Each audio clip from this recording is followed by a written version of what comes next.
As you get older, does your eyes get droopier or heavier? Today I'm going to show you how this droopy eye of mine can look a little bit lifted. So I want to teach you 5 steps are really important to do on how to put on makeup wiser, faster, in order to make your eyes look lifted. We start with the eyebrows. Can you believe it? We lift the brows, so we lift the entire expression. I draw these little fine lines upwards, and this it will give me more space between the eye and the eyebrows, so that will create an even wider effect of the eye. I'm using Rimmel London Micro Brow Pencil in the color medium brown. I usually draw the lines exactly in the same direction as my natural hair would grow. The spoolie is the best blender you can have, so usually it makes a more natural appearance if you use it, so use it. I finish up with the gel from the Benefit, and now I'm showing you the difference between the two eyebrows. So you see, one is more lifted and the other one is normal. Second step, we create light under the brow bone. It's exactly the step that will emphasize even more that lid space that we need, and it will bring light and it will even define the brow shape. So again, take a look at the both eyebrows. Cancel redness in the outer corner. This I really love.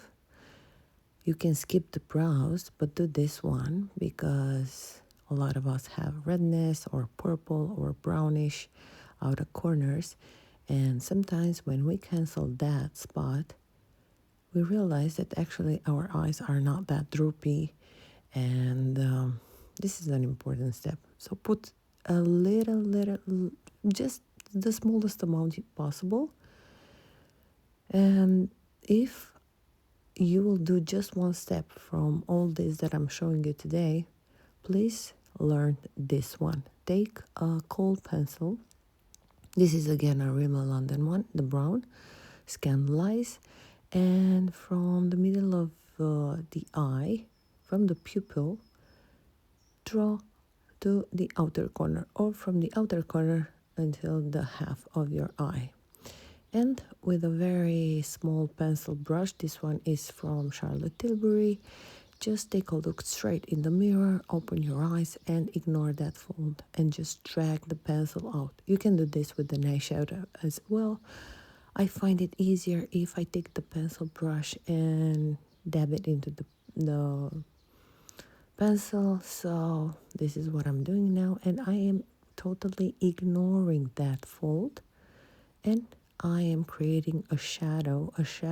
This is the angle, is very important for the outer corner. You want to aim at the end of your eyebrow. That would be our angle, and you can blend it out with a brush or with your finger. A clean finger is the best blender again.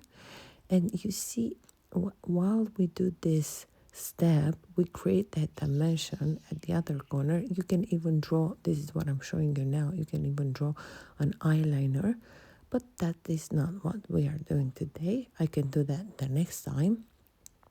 So take that pencil and take your time. You know, a lot of the times I'm telling to a lot of women that I'm teaching them how to apply makeup that blending is the most important step in, or the most important skill that you must have in doing your own makeup. So now I take a blending brush, is from Charlotte Tilbury as well, from the travel edition, and I'm just setting that pencil, and again I'm showing you the angle that you should blend. It's not that hard. You keep your eyes open and you just place the brush exactly under the brow bone. Now another step that you could do is with the mascara, you will keep the same angle. So you see, I am putting more mascara in the outer corner, keeping the same shape that I already created. So everything is going upwards in a diagonal direction, let's say. As a finishing step, I like to take that brown pencil and to emphasize and to rim the inner upper lid of my eye. It will make my eyes look greener because I have hazel eyes, and the brown it has this ability. I really love this 5 steps that I've shown you for lifting up the eyes. Guys, until next time, kisses. Thank you. Bye.